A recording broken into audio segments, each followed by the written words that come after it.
Magandang hapon mga minamahal. Ang ipapahayag ko ngayon tungkol sa templo. Dito sa inaral ko kanina, hindi nananahan ang Diyos sa templo na ginawa ng tao. Saan ba nananahan ang Diyos na templo?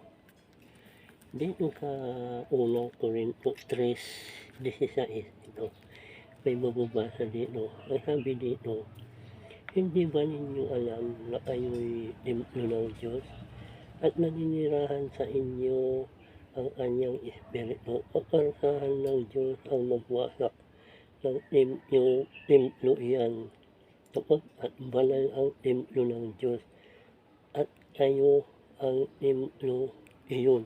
Yan. Ang templo pala ng Diyos, tayo. Kaya pala hindi nananahan ang Diyos sa templo na ginawa ng tao. Kasi ang templo niya, tayo. Templo tayo ng Diyos. Kaya kung nananahan sa atin ang templo ng Diyos,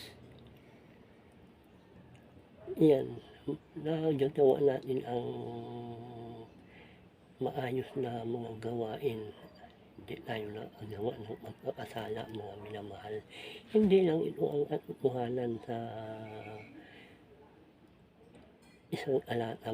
Mayroon pa dito katunayan talaga na ang templo ng Diyos ay tayo. Dito sa 1 Corinto 6, ang talata ay 19 ito. Hindi ba ninyo alam na ang inyong katawan ay templo ng Espiritu Santo na nasa inyo at tinanggap ninyo mula sa Diyos? Ang inyong katawan ay hindi na talaga inyo, kundi sa Diyos. Binili niya kayo ng malaking halaga, kaya gamitin ninyo ang inyong katawan upang parangalan ang Diyos. Maliwanag dito na ang templo ng Diyos ay tayo. Ang sabi ninyo,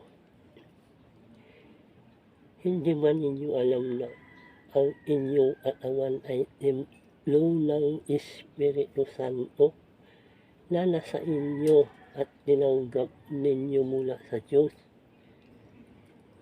Ang inyong katawan ay hindi talaga inyo, kundi sa Diyos. Binili niya kayo ng malaking halaga, kaya gamitin ninyo ang inyong katawan upang parangalan ang Diyos. Kaya ang ating katawan, templo ng Diyos, gagamitin natin sa kabutihan para parangalan tayo ng Diyos. Ang ating katawan ay hindi na talaga atin, binili ng Diyos ng malaking halaga. Ano ang ibinili sa atin ng Diyos na malaking halaga? Dito sa Gawa 20:28, may mababasa tayo dito. Gawa 20:28, kung ano ang ipinambili sa atin ito. Dito sa Gawa 20:28, ito, ang sabi dito, ingatan ninyo ang inyong sarili at ang lahat ng kabilang sa kawan, sapagkat inilagay sila ng Espiritu Santo sa inyong pag-iingat. Pangalagaan ninyo ang iglesia ng Diyos na kanyang binili sa pamamagitan ng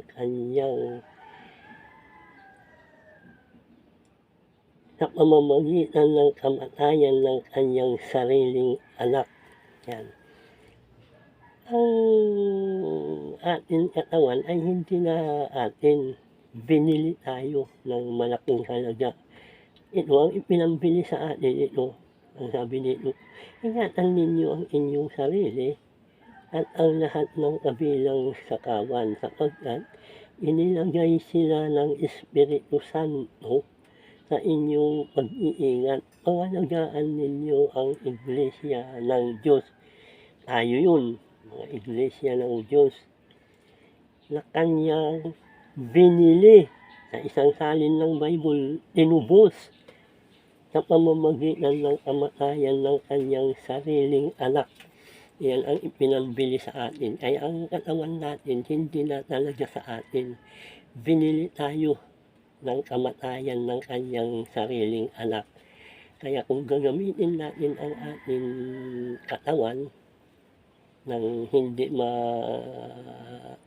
maganda, hindi maayos na maggamit ng ating katawan, paparusahan tayo ng Panginoon. Napakaliwanag, Bible ang nagpapahayag. Ang Panginoon, ang Diyos, hindi nananahan sa templo na ginawa ng tao. Kaya maliwanag, nananahan sa atin ang Diyos, sa atin, iyan ang pinakatimplo niya tayo. Kaya huwag natin sirain ang ating sarili, mga minamahal. Pahalagahan natin ang Diyos kasi sa Kanya na ang siya ang may-ari ng ating katawan, mga minamahal ko. Ang mga gumagamit lang sa mga nangangaral na nagtatayo ng templo o pumapasok sa mga templo ng mga ginawa ng tao, iyan tungkol lang kasi sa pamimira yan. Doon nila isinasagawa ang pamimira. Doon nag-aabuloy. Kaya ginagamit nila ang mga bahay sambahan na ginawa ng tao sa pamimira nila. Pero ang turo ng Panginoon, hindi na kailangan talaga tayo pumasok sa templo.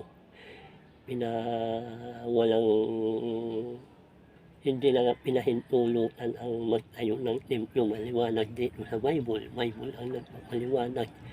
Kaya ang templo ng Diyos ay tayo.